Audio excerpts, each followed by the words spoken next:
வணக்கம் அன்பர்களே, நான் உங்க கிச்சா பேசுறேன். துளசியின் மகிமையை முழுவதும் வர்ணிக்க இயலாது என்றாலும் பத்ம புராணத்தில் குறிப்பிட்டுள்ள சில குறிப்புகளை பற்றி இந்த பதிவில் பார்க்க போகிறோம். அந்த குறிப்புகள் என்னன்னு தெரிஞ்சுக்கிறதுக்கு முன்னால நம்ம சேனலை இதுவரைக்கும் சப்ஸ்கிரைப் பண்ணாதவங்க கண்டிப்பா பெல் ஐகான் கிளிக் பண்ணுங்க, சப்ஸ்கிரைப் பண்ணுங்க.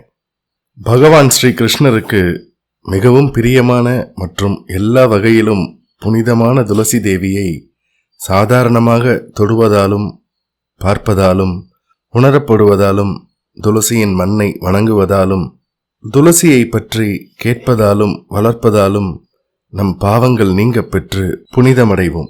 துளசியை வணங்குவதால் என்ன பயன்கள் கிடைக்கும்? இதோ பார்க்கலாம். துளசி அனைத்து பக்தி துண்டுகளின் சாரம். துளசி இலை, பூ, வேர்கள், கிளைகள், நிழல் எல்லாம் ஆன்மீகமானவை.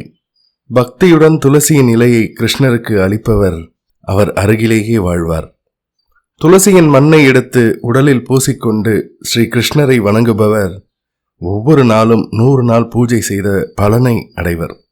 துளசி மஞ்சரியை கிருஷ்ணருக்கு அளிப்பவர் மற்ற எல்லா புஷ்பங்களையும் அளித்த பலனை பெறுவர். ஒருவர் துளசியை பார்த்தாலோ அல்லது அது இருக்கும் வீட்டிற்கோ தோட்டத்திற்கோ சென்றால் அவர் ஒரு பிராமணனை கொன்ற பாவத்தில் இருந்து கூட விடுதலை பெறுவார். துளசி உள்ள காடுகள், வீடுகள் ஆகிய இடங்களில் கிருஷ்ணர் ஆனந்தமாக வசிக்கிறார். துளசி உள்ள வீடுகள் எத்தனை கேடான காலத்திலும் வீழ்ச்சி அடையாது. துளசி அதன் வாசனையை முகர்ந்து பார்க்கும் அனைவரையும் தூய்மையாக்கும். துளசி உள்ள இடங்களில் கிருஷ்ணரும் மற்ற எல்லா தெய்வங்களும் வசிப்பார்கள். துளசி இல்லாமல் கிருஷ்ணர் பூவோ உணவோ அல்லது சந்தன தைலமோ எதையுமே ஏற்பதில்லை. துளசியை கொண்டு ஸ்ரீ கிருஷ்ணரை தினமும் வணங்கும் பக்தர்கள் எல்லா ஸ்தலங்களையும் தானங்களையும் மற்றும் தியாகங்களையும் செய்தவராகிறார். சொல்லப்போனால் அவருக்கு செய்ய வேண்டிய வேறு கடமைகள் இல்லை. அதோடு அவர் எல்லா இலக்கியம் மற்றும் புராணங்கள் படித்தவராகிறார். கிருஷ்ணருக்கு படைக்கப்பட்ட துளசியை தலையிலோ வாயிலோ போட்டுக்கொண்டவர் கிருஷ்ணரின் திருநாட்டிற்குள் நுழைவர். கலியுகத்தில் ஒரு துளசியை நினைத்தாலோ வளர்த்தாலோ வணங்கினாலோ அவர் எல்லா பாவங்களிலிருந்தும் விடுபட்டு இறுதியில் கிருஷ்ணரை அடைகிறார்கள். துளசியை கொண்டு கிருஷ்ணரை பூஜிப்பவர் தன் முன்னோர்கள் அனைவரையும் பிறவித்தலையில் இருந்து விடுவிக்கிறார்கள்.